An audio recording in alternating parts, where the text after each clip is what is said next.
Olá pessoal, meu nome é Pablo Goulart, eu sou pastor e professor e eu preciso muito da sua atenção. Para você que não é inscrito aqui em nosso canal, aperte o botão vermelho que está logo aqui embaixo, aperte o sininho. Para que você aperte o sininho? Para você receber o nosso alerta em atualizações de mensagens, estudos diversos e vários vídeos abençoados. Então, se você não é inscrito em nosso canal, fique à vontade, será um prazer tê-lo conosco. Antes de você assistir essa poderosa mensagem que vai impactar a minha e a sua vida, eu preciso te falar algo sobre os nossos materiais, CDs, DVDs de mensagem pelo qual o Senhor tem nos concedido. Eu tenho certeza que será um prazer ter você fazendo parte dos nossos estudos e conhecendo. Vem comigo. Eu preciso falar para você dos diversos temas que o Senhor tem nos concedido através de CDs, DVDs, mensagens, enfim, um vernáculo muito precioso que o Senhor tem nos abençoado. Eu tenho aqui algumas mensagens sobre o terrível juízo de Deus, uma pergunta que a humanidade ela quer ser respondida. Haverá juízo final? Haverá juízo final. Nesse CD de mensagem, Deus falará comigo, contigo. Eu tenho a orelha direita de Malco, uma mensagem muito profunda e muito curiosa. 7 passos do calor de Deus, uma mensagem muito profunda a nível dos sacerdotes, dos subsacerdotes, levitas, enfim, diversas mensagens que Deus com certeza falará em seu coração.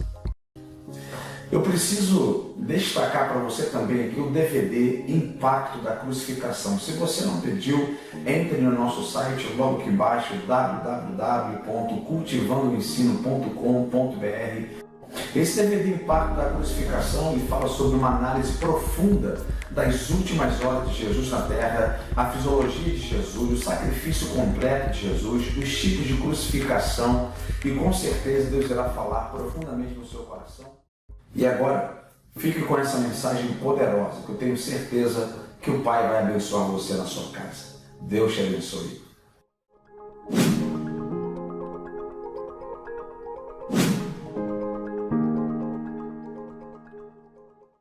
Evangelho de Lucas, capítulo de número 10, versículo de número 37. Todos acharam? Amém? Nós estaremos lendo somente um versículo, porque nós separamos aos domingos pela manhã para falar uma mensagem de ensino. Então a gente vai estar passeando pela Bíblia nessa manhã. Você não fecha a sua Bíblia, ok? Lucas capítulo de número 10, verso de número 37.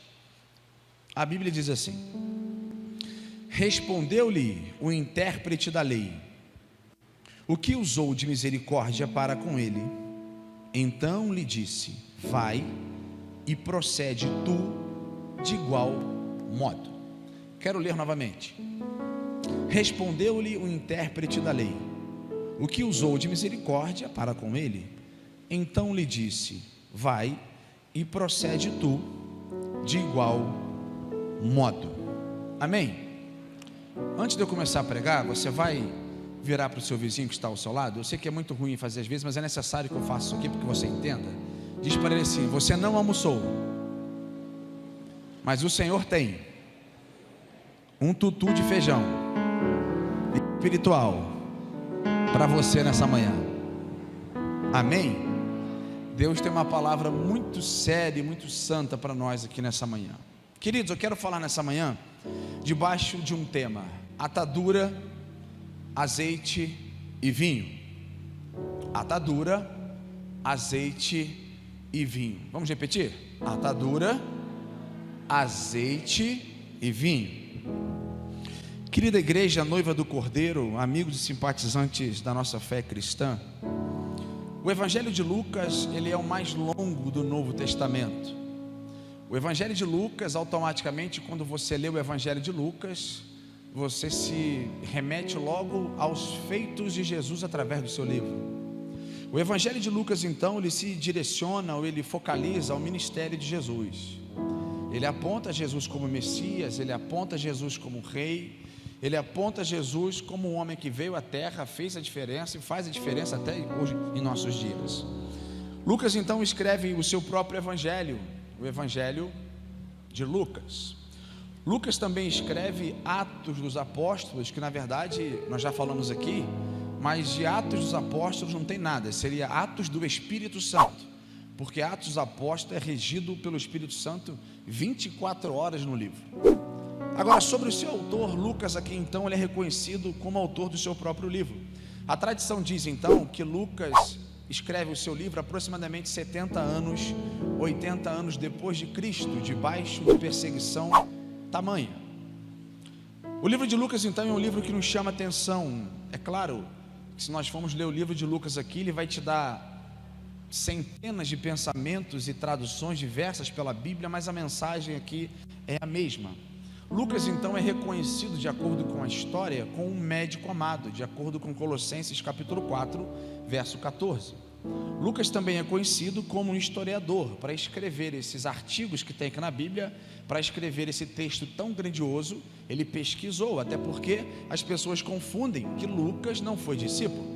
Lucas foi somente um homem que na verdade pesquisou e ficou sabendo dos milagres de Jesus, mas ele era um médico muito respeitado.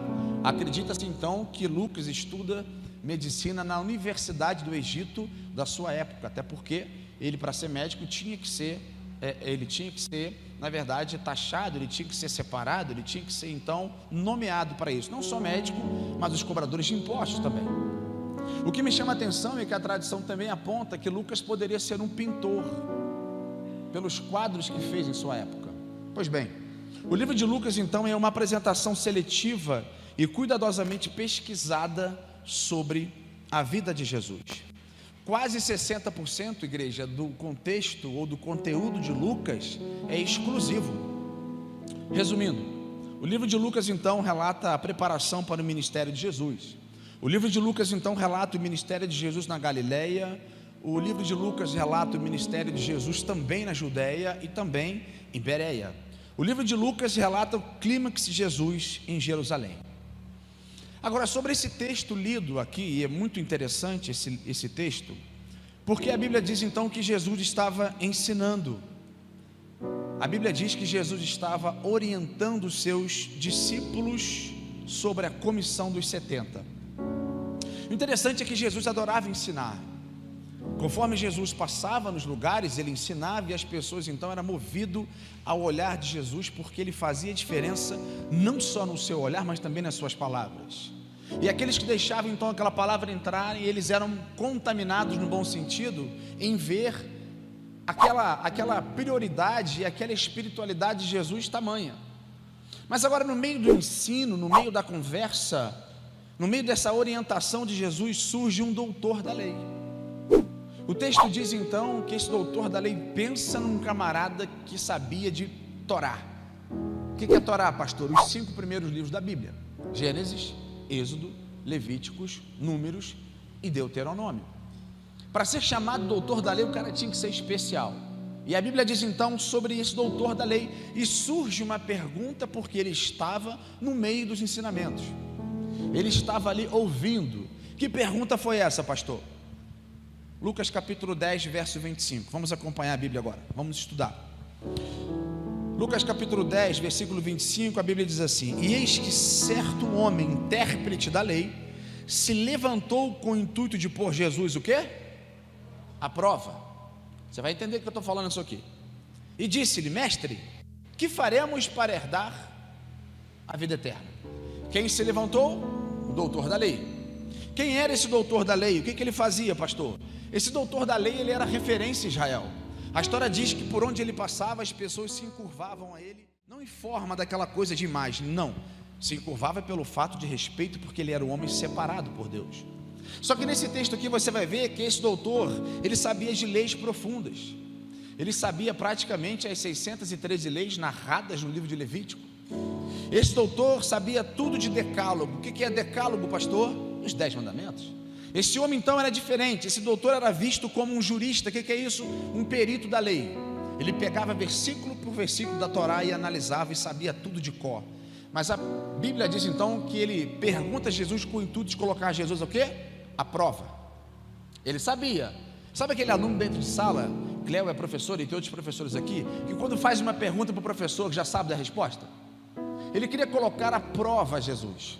Agora, muitos doutores da lei aqui eram fariseus, ou seja, eram homens judeus que eram devotos especialmente à Torá. Esses homens sabiam tudo de estrutura de sinagoga. Esse homem aqui sabia tudo de estrutura de culto no Antigo Testamento. O homem era diferente, sabia muito de Torá, sabia muito de Bíblia, dos 5 primeiros livros da Bíblia. A Bíblia diz então que de repente esse doutor faz uma pergunta clássica do judaísmo para Jesus. O doutor da lei se levanta e pergunta: mestre, o que farei para herdar a vida eterna? Na verdade, o texto diz que eles colocam Jesus à prova. Na verdade, ele queria cutucar Jesus, em outras palavras. Ele queria colocar Jesus em um beco sem saída na frente de todos que estavam ali. Agora, eles queriam colocar Jesus, talvez assim, em um parâmetro que não tinha como dar a resposta. Mestre, o que farei para herdar a vida eterna? Eu quero dizer para você que essa é uma das perguntas mais questionadas de todos os tempos. Como fazer para herdar a vida eterna? Essa é a pergunta mais bombástica numa linguagem jovial, no meio dos jovens também. Porque hoje em dia, se você perguntar para a pessoa se ela é salva, você é salvo?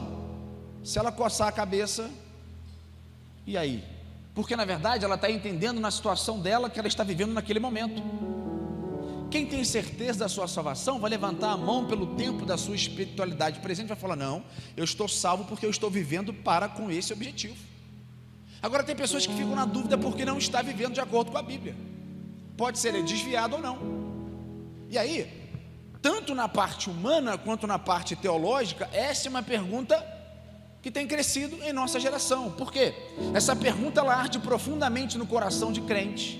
Essa pergunta ela arde profundamente no coração dos incrédulos. Essa pergunta ela arde profundamente no coração de ateus, de crianças, de adolescentes, e o principal na área humana.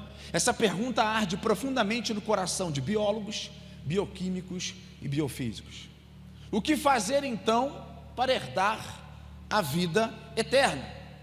Esse homem então queria saber o segredo para se viver para sempre. Deixa eu te fazer uma pergunta aqui. Quantos têm certeza da sua salvação e sabe que vão morar no céu por resto da sua vida? Amém, irmão? Isso é verdade. Nós vamos morar com o Senhor eternamente. O que acontece é que o Senhor tem recolhido algumas pessoas antes. O que acontece é que muitos ficam chorando e lamentando, e é válido por isso. Mas um dia todos nós vamos nos encontrar na Jerusalém Celestial para ficar para todo sempre. Um dia você vai inaugurar a porta do céu. Como seres humanos, sim. Aquele corpo que era ressuscitado vai se transformar num corpo glorificado. E você vai entrar. E a partir dali então, você nunca mais vai pisar nessa terra. Porque você sabe que um dia nós, isso não é história de carochinha. A vida eterna, ela existe. A vida eterna é real. Lucas capítulo 10, verso 26, acompanhe comigo. Ele continua dizendo: e ele lhe disse: que está escrito na lei? Como leis? Ou como você interpreta a lei? Ou seja, Jesus olha para aquele doutor e pergunta para ele: ok, você está certo, é uma pergunta ótima, mas como você tem interpretado a lei, doutor? Jesus então ele pergunta: se você conhece de lei, era para você entender aquilo que você está me perguntando. Agora, como é que você está entendendo a lei? Como é que você lê a lei? Porque, irmãos, quem lê a Bíblia é uma coisa, quem lê a Bíblia e deixa as palavras entrar no nosso coração é outra coisa. Quando você lê a Bíblia como religioso, Deus não se revela para você. Por que isso, pastor? Existem pessoas que estão na igreja há 30, 40, 50 anos que lê a Bíblia por religião e vai ficar ali naquele todo dia. Eu conheço pessoas assim. Agora, quando você passa 2 minutos na presença de Deus, quando você estuda apenas um versículo e você sente Deus te iluminando, você sente Deus abrindo portas, você sente Deus abrindo o seu entendimento, você derruba os 40 anos de religiosidade. Por quê? Descobriu algo novo. A pergunta é: como você tem lido a Bíblia? A pergunta é: como você tem interpretado a Bíblia? A Bíblia Sagrada, ela não é um livro de matemática. A Bíblia Sagrada, ela não é um livro de biologia, um livro de anatomia, um livro de bioquímica, não. A Bíblia Sagrada foi a palavra de Deus. A Bíblia Sagrada é a palavra de Deus. E a Bíblia Sagrada será eternamente a palavra de Deus. Não tem como nós negociarmos o que acontece nesse texto. Por quê, pastor? Tem pessoas que leem a palavra de Deus para entender. Guarde isso no seu coração. Tem pessoas que leem a palavra de Deus para entender. Tem pessoas que leem a palavra de Deus para aprender e ensinar. Tem pessoas que leem a palavra de Deus que não quer aprender, mas só quer ensinar. Tem pessoas que lêem a palavra de Deus para consolar as outras pessoas. Tem pessoa que lê a palavra de Deus para ser consolado ou consolar alguém. Tem pessoas que lêem a palavra de Deus querendo transformação. Tem pessoas que lêem a palavra de Deus que só quer transformação na vida do meu irmão, mas na vida dela ela não quer. Tem pessoas que lêem a palavra de Deus que querem transformação em total, mas existem pessoas que não acreditam nessa transformação. Existem pessoas que leem a palavra de Deus para ferir alguém. Existem pessoas que leem a palavra de Deus para se justificar. A pergunta é: como que você tem interpretado a lei? Jesus olha para ele e diz: como que você entende isso aqui, doutor? A pergunta que você me fez foi uma pergunta 10, uma pergunta ótima. Mas como que você tem interpretado isso? E o doutor da lei, cheio de sabedoria, né? Porque ele não podia ficar para trás com Jesus, até porque ele coloca Jesus à prova. E olha a resposta dele no versículo 27.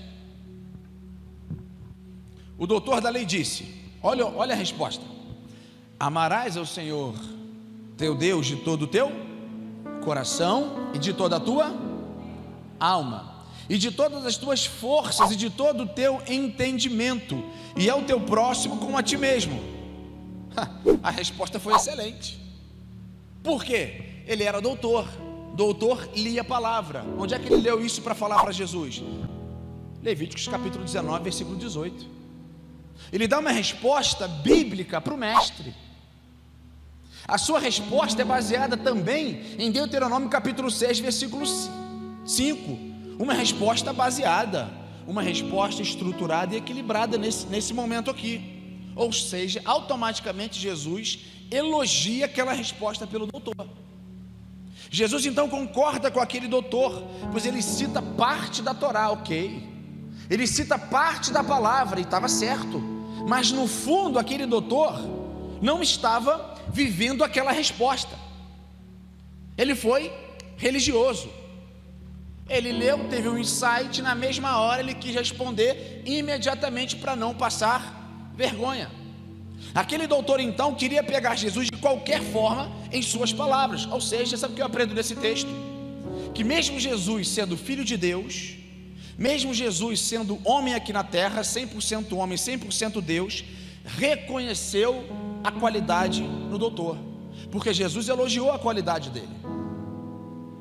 Mesmo aquele doutor querendo provocar Jesus, Jesus então reconheceu. Ou seja, nós não podemos desqualificar a ninguém ou uma pessoa contrária de você porque ele é mais inteligente que você, não. Mesmo que seja o seu inimigo, nós temos que reconhecer, porque todos nós não somos sabedores da verdade. Todos nós não conhecemos todos os assuntos 100% em sua totalidade, em todos os momentos. Pode ser então que a pessoa que não gosta de você, ela quer te provocar. Pode ser que essa pessoa então que não gosta de você, o objetivo dela é te cutucar. Por quê? Quer ver você para baixo, mas no fundo, ela possui qualidade. Jesus reconhece essa qualidade então no doutor da lei. E no versículo 27 ele diz: e disse-lhes: respondeste bem. Olha Jesus para ele: respondeste bem, fazei isso então e viverás. É aqui que é o problema, porque ele não estava fazendo. E olha que interessante aqui, Jesus sabia que aquele doutor tinha dificuldades. Jesus sabia que acima de doutor da lei, aquele homem estava vivendo não 100% da Torá, 20% e 30%. Além de dar uma resposta imediata, uma resposta religiosa, Jesus declara para ele isso. Ou seja, Jesus disse: respondeste bem, fazei isso e viverás. Jesus está dizendo o seguinte: viva, doutor, intensamente isso que você me falou. Você tem que viver isso, doutor. Todas as células do seu corpo têm que responder isso pelo lado positivo, doutor. Jesus está dizendo então: viva todos os dias da sua vida debaixo desse mandamento. Viva isso continuamente, você chegará ao seu objetivo. Creio que aquele doutor então deve ter coçado a sua cabeça. Por quê? Jesus está dizendo o seguinte, em outras palavras para ele: ame. É difícil? E Jesus olha nos olhos do doutor e diz para ele assim: ame. Vire para o seu vizinho e diz para ele assim: ame. Agora começa a chapa esquentar aqui, né? Ame. Falaram mal de você? Ame. Se cavar um buraco e te jogar na cova, ame. Se levantarem uma calúnia contra você, se levantarem uma fofoca contra você, ame. Se você for perseguido, ame. Se na verdade tentarem te matar, ame. É um grande desafio. Eu, como pastor, já preguei centenas e centenas de mensagens. As mensagens que nós pregamos vêm de uma força tão grande sobre a nossa vida. Há um reflexo muito forte sobre a nossa vida. No momento que eu falava de amor numa determinada igreja, eu precisei de usar a palavra amor no outro dia. Literalmente, de precisar perdoar outro dia. E eu tive que entrar nesse quadro. Porque fácil é, irmãos? Mas Jesus, em outras palavras, ele diz para o doutor da lei: quer fazer isso aí? Ame. E aqui então começou a encurtar. Mas no meio da conversa, o fariseu então ele faz essa pergunta que está sendo deixada pela igreja do século 21. As pessoas têm perdido o amor. As pessoas têm perdido o servir o próximo. Versículo 29, acompanhe comigo por gentileza. Ele, porém, querendo se justificar, mais uma vez o doutor, ele querendo se justificar, ou a si mesmo, disse a Jesus: e quem é o meu próximo?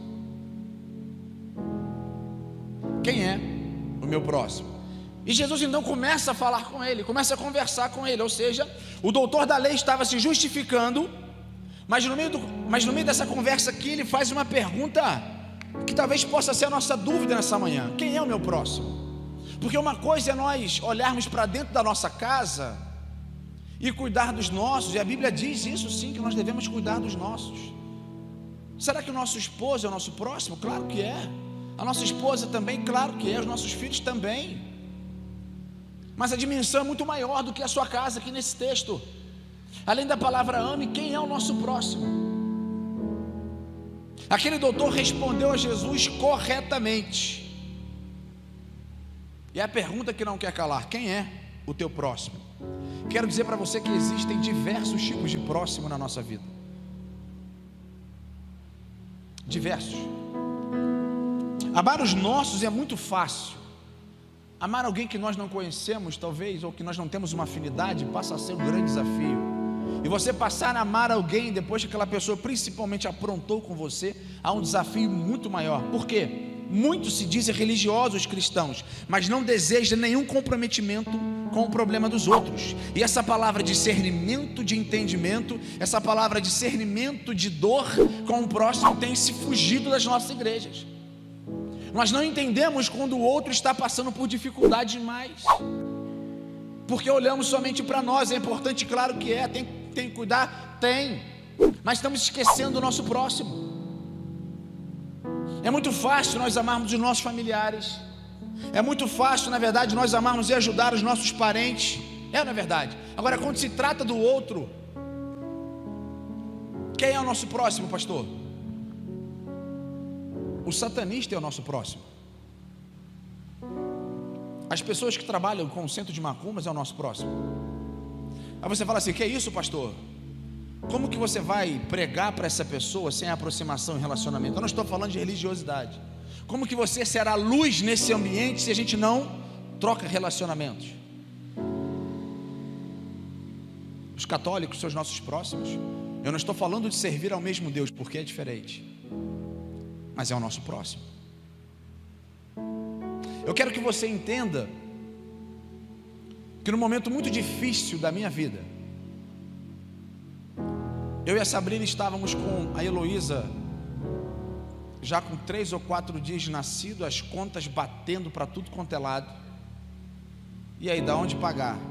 Ficaram em Friburgo, minha esposa ficou 32 dias internadas e um médico em Teresópolis nunca alertou que a placenta era prévia, que a gente ficou sabendo disso quando ela chegou lá e o médico falou para ela: olha, Pablo, se ela passar em cima do quebra-mola, sua filha vai nascer, porque está tão sensível o negócio.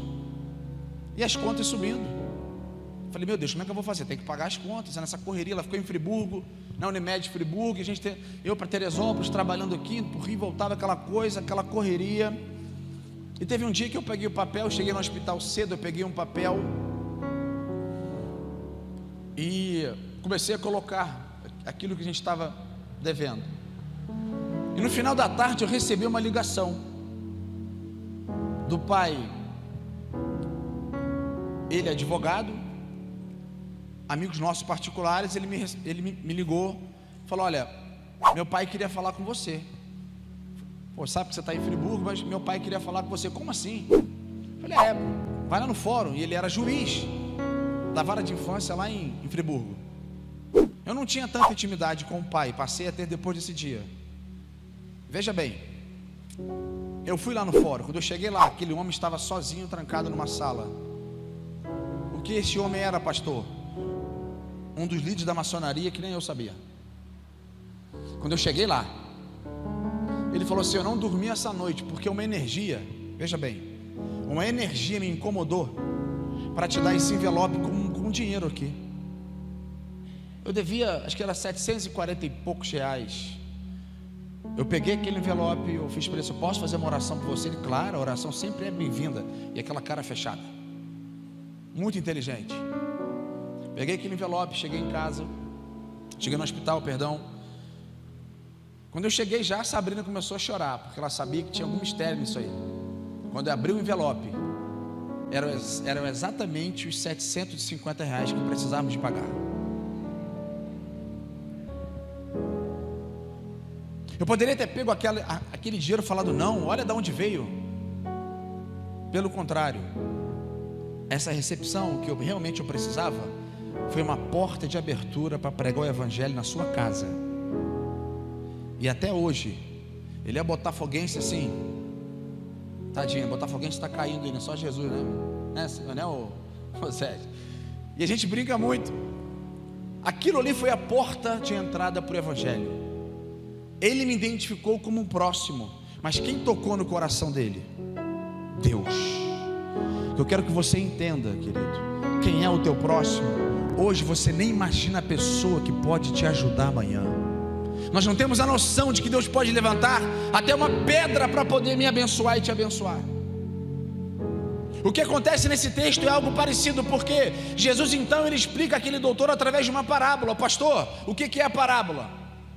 Parábola, na verdade, é um conceito de ensino muito comum no ministério de Jesus. Ele explicava 1, 2, 3. Quando não entendia, era parábola. Qual o objetivo da parábola, pastor? O objetivo da parábola era ter um ensinamento passado, um ensinamento presente, um ensinamento futuro. Jesus, então, a maioria das suas parábolas, ele contava com destino do passado, com destino do presente ou destino do futuro. A lição basicamente aqui era essa. A parábola do bom samaritano, ela foi dada e foi explicada a fim do importantíssimo mandamento da lei. O maior objetivo: quem é o teu próximo? Qual foi o objetivo de Jesus com essa parábola? Primeiro, Jesus ensina o princípio da ética humanitária. O que é isso, pastor? É que o próximo pode ser uma pessoa desconhecida. Segundo o princípio desse texto, Jesus ensina que o próximo pode ser uma raça diferente e uma raça desprezada, porque os judeus odiavam os samaritanos. Terceiro princípio que eu aprendo nesse texto: Jesus ensina que o próximo pode ser uma pessoa de outra religião, ou até mesmo sendo reconhecida como herético, porque os samaritanos eram considerados na história mentirosos. Jesus então começa a contar essa explicação. Jesus começa então a contar essa parábola para aqueles que estavam ali. Jesus explica então o samaritano de uma forma muito estruturada, equilibrada e própria, porque ele entende a explicação que Jesus estava dando. Ou seja, um certo homem estava caído à beira da estrada, assaltado, espancado, Jesus começa a contar então essa parábola, e a Bíblia diz que deixaram ele quase morto, ou algumas traduções bíblicas semi-morto. Passa um sacerdote, olha a cena, vira o rosto e foge, atravessa a rua. Passa então uma segunda pessoa chamada levita, um homem que também trabalhava com as coisas do templo interno e fora. Olha, passa aquele homem, vê ele totalmente arrebentado no chão, quase morto, atravessa a rua. Não deu moral. Se esses dois homens considerados muito santos não fizeram nada, o que a gente vai esperar? Quem iria ajudar esse homem? Passa-se então um terceiro homem pelo caminho, o nome dele? Samaritano. A história diz que ele era um herege. A história diz que ele era então desprezado pelos judeus. Mas apesar dessa inimizade que não aconteceu agora, aconteceu no passado, desde a época das divisões das tribos, você vai entender então que ele para ajudar aquele homem caído. O samaritano pega aquele homem, trata as suas feridas, leva para uma hospedaria, paga todas as suas despesas, porque aquele homem estava ferido, e em seguida então ele fica recuperado. Eu quero analisar esse texto para você, para te deixar esse lugar aqui. Versículo 30, acompanha comigo, olha que interessante.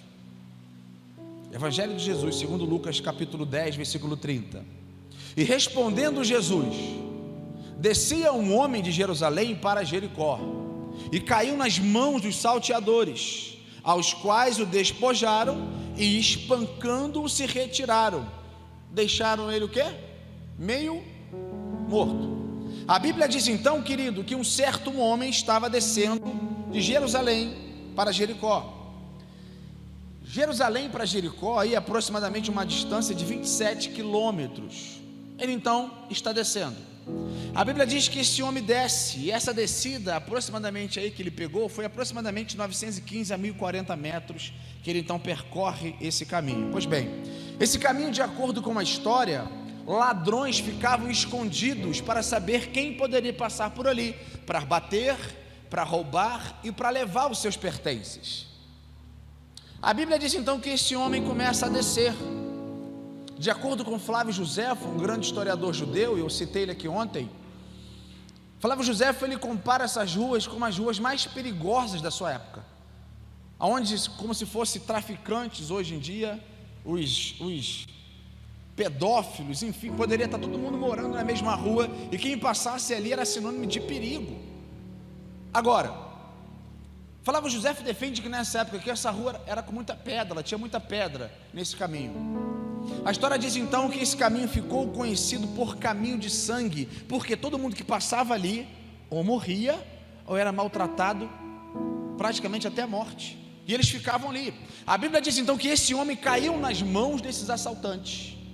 A Bíblia diz que o homem foi despojado, ou seja, não levar os pertences daquele homem não foi o suficiente. Aqueles camaradas pegaram e bateram nele até quase matar ele. Eles bateram muito, que a história diz. Em seguida deixa aquele homem como morto e foi embora. Interessante que eles bateram, né? E em seguida eles foram embora. Repita comigo, embora. Eu louvo a Deus por essa parte do texto, porque eles bateram, mas foram embora. Por que louvo? Porque existem pessoas na igreja, irmãos, que bate. Existem pessoas na igreja que fere. Existem pessoas na igreja que tiram o sangue das outras pessoas, sentimentais, emocionais. Existem pessoas que dentro da igreja denigram a imagem de outras pessoas e mesmo assim querem ficar ao nosso lado. No texto não, bateram, ele foi embora, mas eles ficam aqui. E nós acreditamos que Deus possa vir em favor dessas pessoas. A Bíblia diz que depois desse espancamento, aquele homem ficou relutando no chão.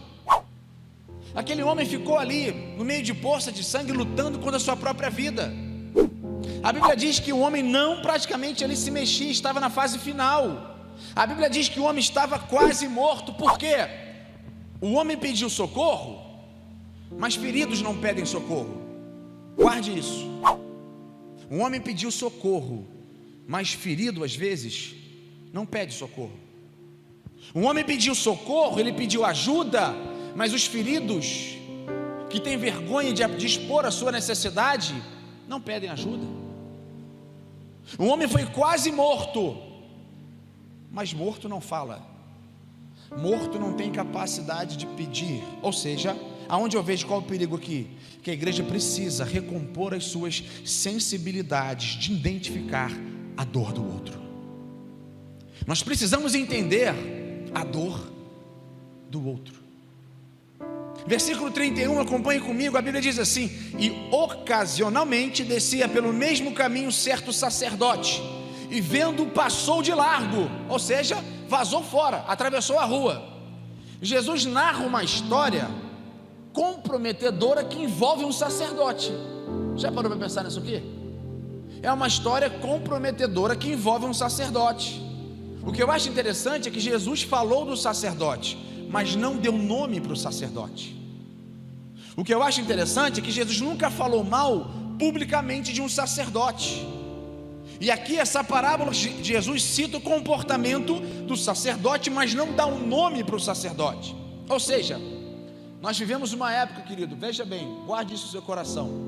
Nós vivemos uma época em que as pessoas adoram falar mal de sacerdote. Nós vivemos uma época, eu não estou falando de você questionar ou não concordar, não, isso você pode fazer. Mas vivemos uma época que adoramos falar mal de sacerdote. Ou seja, se Jesus não deu nome para o sacerdote, quem nós somos para dar nome ao sacerdote em relação às suas lutas? E o que eu paro aqui, fico fascinado nesse texto, é porque se Jesus não dá um nome, porque ele só cita assim: certa vez sacerdote descia. E olha o versículo 31, ele continua dizendo: e ocasionalmente descia no mesmo caminho sendo sacerdote, vírgula, aí ele diz: e vendo, passou de largo. Repita comigo: vendo. Mais uma vez, vendo. A Bíblia diz que o sacerdote viu aquela cena. A Bíblia também diz que o levita também viu aquela cena. A Bíblia diz que o sacerdote viu aquela pessoa passando por dificuldade. Veja bem, aquilo que você não vê, você não é responsável. Guarde isso. Aquilo que você não vê, você não é responsável. Mas aquilo que você vê, Deus espera no mínimo que tenhamos uma atitude para com aquele comportamento. Pegou, gente? Porque às vezes essas pessoas, mendigo, pessoas que não são do nosso convívio social, pessoas da nossa família que está passando por uma luta no casamento, pessoas que estão passando por uma luta financeira, a gente não consegue perceber, a gente vê e atravessa a rua. O que mais me chama a atenção nesse texto é que o que eu vejo, eu sou responsável, o que eu não vejo, eu não preciso ser responsável. Agora, Efésios capítulo 2, versículo 10, você não precisa abrir agora, só ouve, diz o seguinte: porque somos feituras suas, criados em Cristo Jesus, para as boas obras, as quais Deus preparou para que andássemos nela. Que são essas boas obras aqui ditas por Paulo à igreja de Éfeso?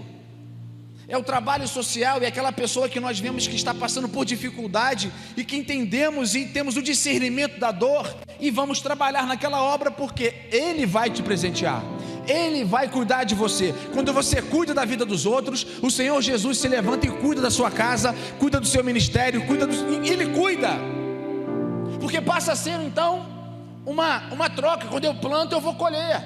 Quando eu busco em primeiro lugar o reino dos céus, as coisas vão acontecer. Quem teme a Deus, ajuda pessoas. Mateus capítulo 5, verso 14, ele diz o seguinte: vocês são luz do mundo. Não se pode esconder uma cidade construída sobre o monte. E também, ninguém acende uma candeia e a coloca debaixo de uma vasilha. Pelo contrário, coloca-se no lugar apropriado e assim ilumina todos que estão na casa. Agora olha isso aqui: assim brilhe a luz de vocês diante dos homens, para que vejam as suas boas obras e glorifiquem o Pai de vocês que está nos céus. O que é isso, pastor?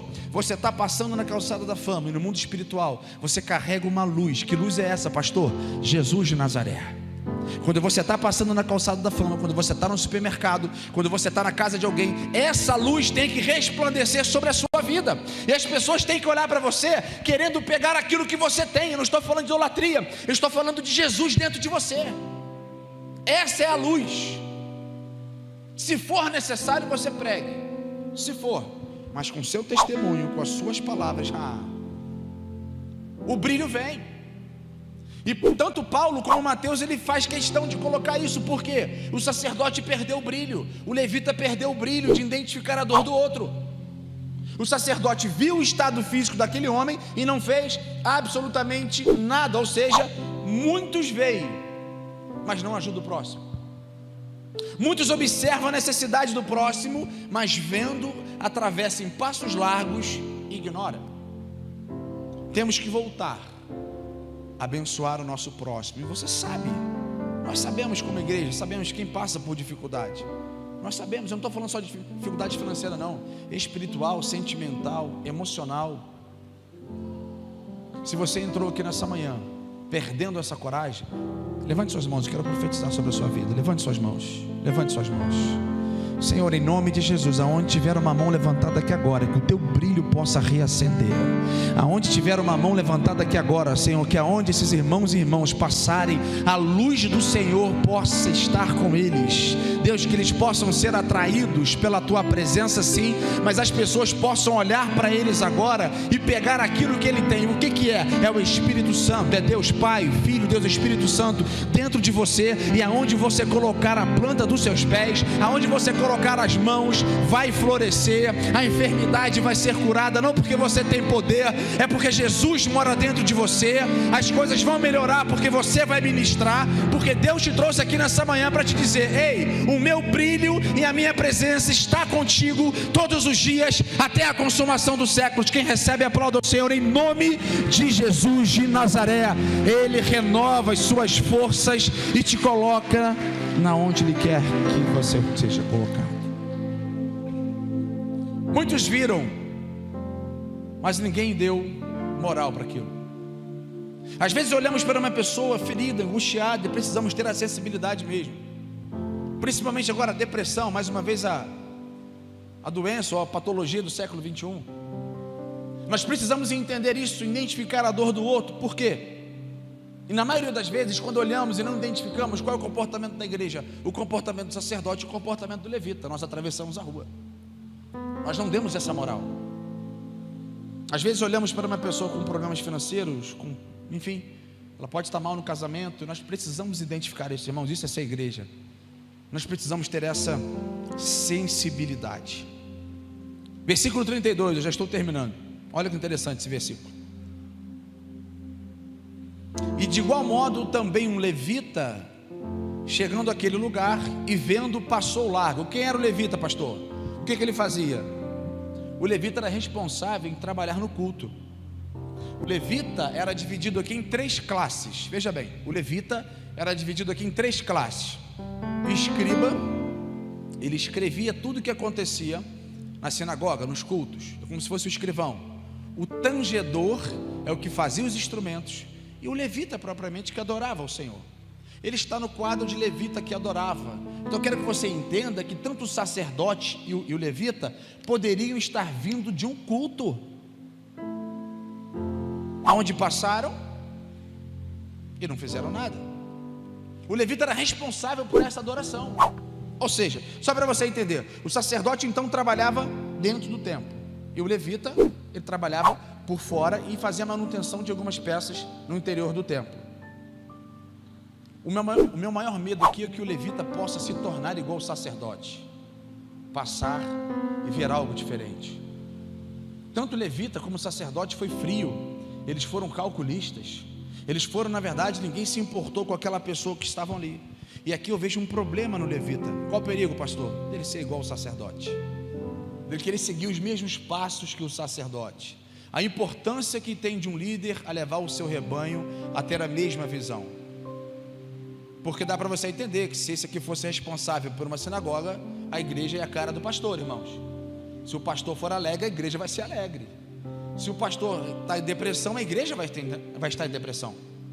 Se o pastor prega aquela mensagem, a tampa da chaleira sobe, aquela bênção, a igreja vai ser assim.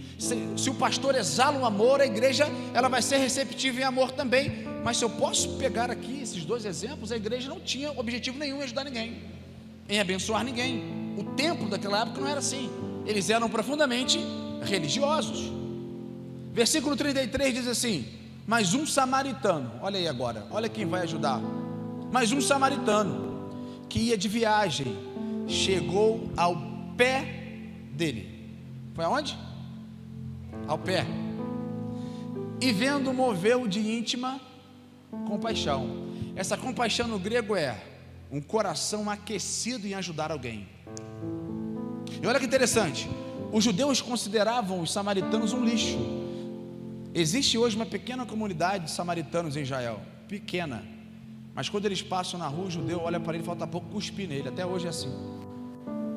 Os judeus então culpavam os samaritanos desde muito tempo anteriormente, falando por uma falsa adoração. O samaritano, a Bíblia diz que ele teve essa compaixão e ajuda aquele homem. E olha o texto: mas um samaritano que ia de viagem chegou ao pé dele e vendo. Opa, por que o sacerdote viu e não fez nada? Por que o levita viu e não fez nada? Mas o samaritano viu e foi até o pé. Ou seja, aquele homem estava cheio de feridas, aquele homem estava quebrado no chão. De acordo com Flávio José, aquele homem estava deitado numa poça de sangue. Ninguém queria ajudar aquele homem. Em outras palavras, aquele homem estava muito mal. O samaritano viu aquele homem quase morto. Ou seja, aquele homem, o samaritano, viu que muitos dentro da igreja não conseguem enxergar às vezes, irmãos, as nossas feridas. Eu não estou falando de feridas físicas, porque é notório onde você vê.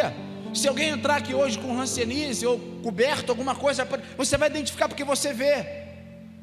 Aquele homem samaritano viu que muitos sacerdotes e que muita liderança tem dificuldade em enxergar as feridas que causam dentro do ser humano. Algumas pessoas, quando descobrem as nossas feridas, ao invés de passar azeite, passam álcool para poder arrebentar mais do que já está arrebentado. Isso não pode ser igreja. Nós vivemos um tempo em que as pessoas têm o prazer de expor as feridas de alguém. Fulano ficou sabendo, existe um site do Satanás aí que se chama Fuxico Gospel. Alguém já ouviu falar nesse site? Esse site aí, qualquer problema que tem, qualquer fofoca que tem, os camaradas vão lá e colocam. Tem uma fila de crente para entrar, para saber quem caiu, quem levantou, quem traiu. É desse jeito. E está ficando assim o acesso. Hoje está desse jeito. Existem pessoas que têm o prazer de expor o pecado das pessoas. Existem pessoas que ficam alegres, literalmente alegres, com a derrota dos outros. Existem pessoas que ficam alegres porque quando fulano perdeu uma batalha, enfim, quando cai, está dando alguma coisa de errado, fulano se sente lá em cima. Parece aquela última bolacha do pacote. Está reinando por cima da carne seca. Tu sabe de fulano? Não, o que houve com ele? Ih, fulano caiu feio. É mesmo, cara, me conta aqui, velho. Vem cá me contar o que houve. E quando você vê o que era para passar azeite, joga gasolina, joga álcool, vai pegar fogo mais. Alguém lembra da mensagem, do tema da mensagem? Atadura, azeite e vinho. Olha o versículo 34. E aproximando-se, atou-lhe as feridas. Ou seja, aquele homem estava preparado. O samaritano estava preparado com o quê? Com ataduras, com azeite e com vinho. Nunca na sua cabeça ele poderia encontrar aquela cena.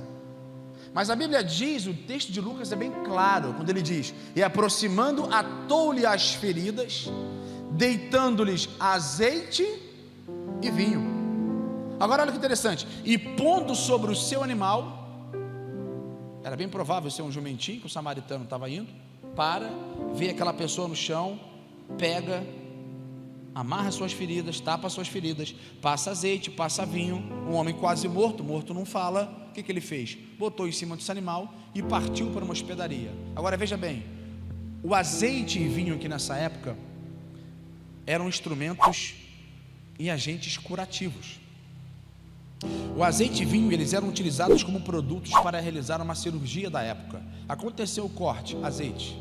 Aconteceu outro corte, o vinho. Eram duas combinações bioquímicas da época que eles favoreciam então a parte da medicina. Ok, irmãos? Amém, gente? O azeite então, especialmente falando, ele servia para inflamação. E o vinho, especialmente fermentado, para limpar aqui as feridas.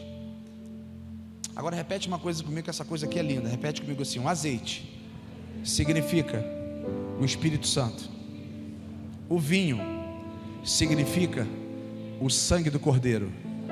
A hospedaria, para onde ele foi, significa a igreja. Aplauda o Senhor, gente. Isso aqui é tremendo, gente. Eita, gente, isso aqui é forte. Se você analisar, ou seja, o Espírito Santo estava vindo a vida sobre daquela pessoa.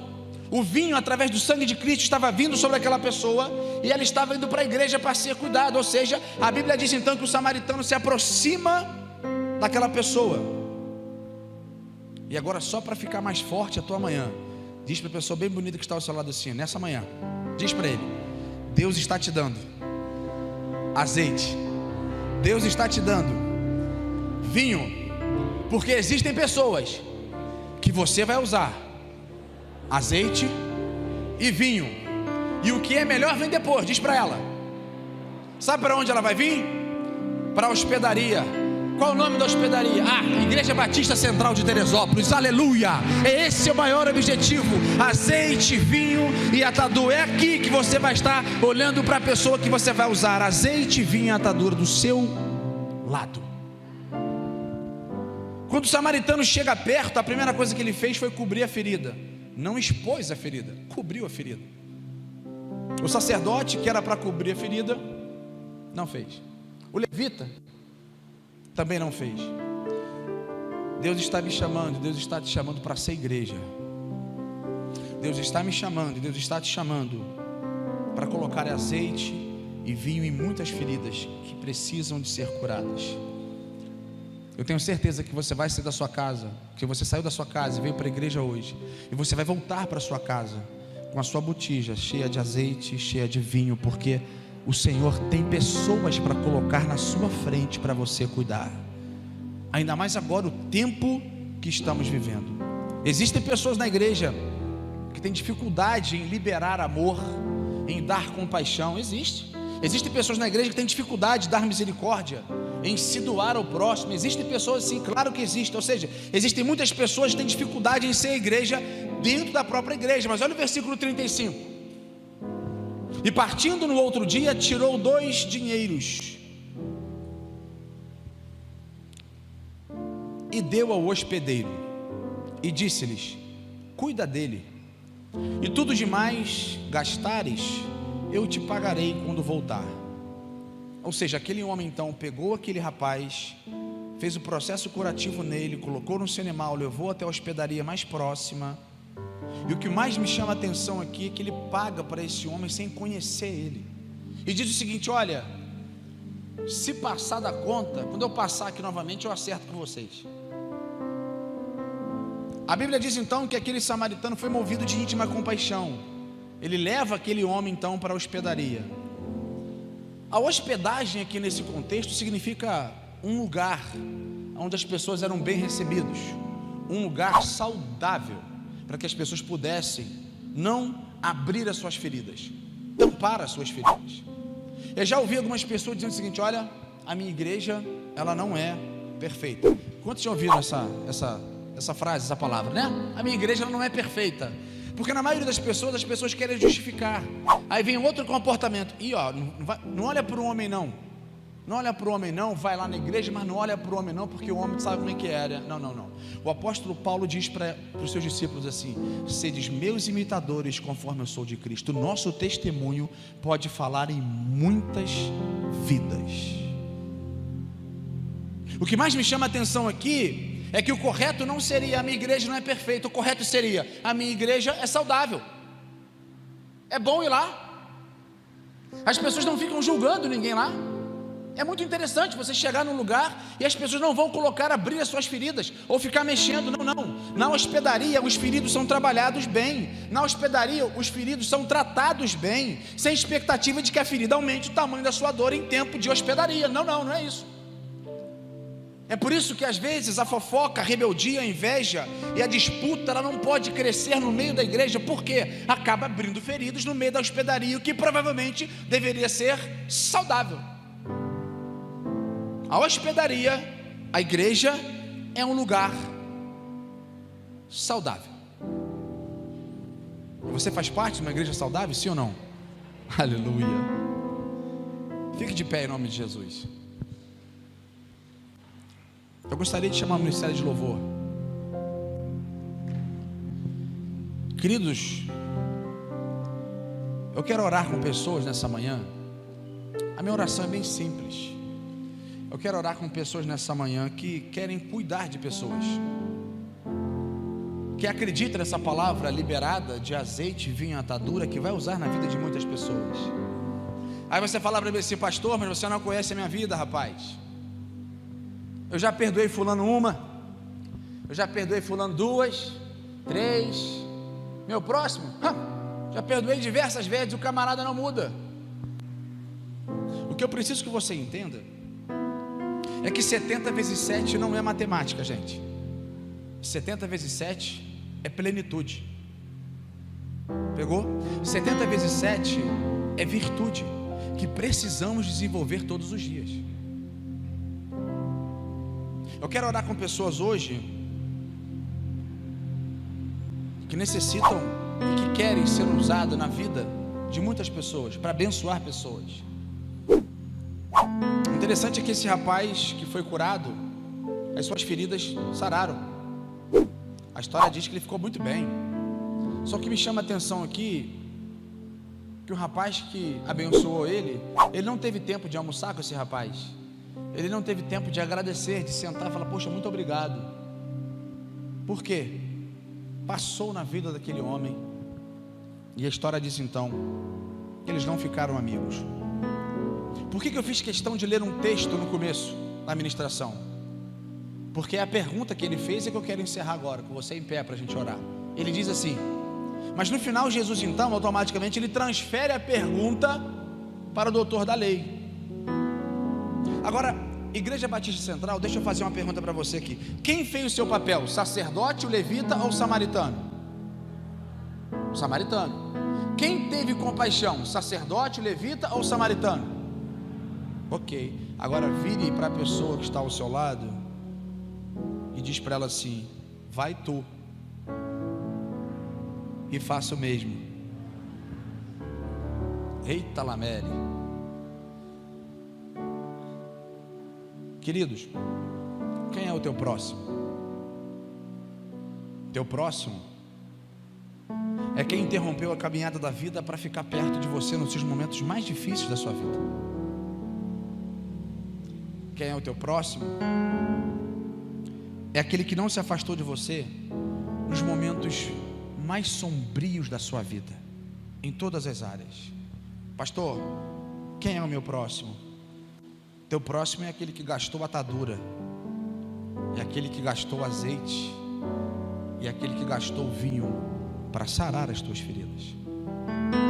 Teu próximo é quem já usou do seu próprio recurso, até mesmo financeiro, para te ajudar nos momentos de mais fraqueza. Então eu quero que você feche seus olhos em nome de Jesus. E a pergunta eu quero falar para você: quem é o teu próximo? Quem é o teu próximo? Se nós não conseguimos amar aquele que cuidou de nós, muito difícil nós vamos amar os nossos inimigos.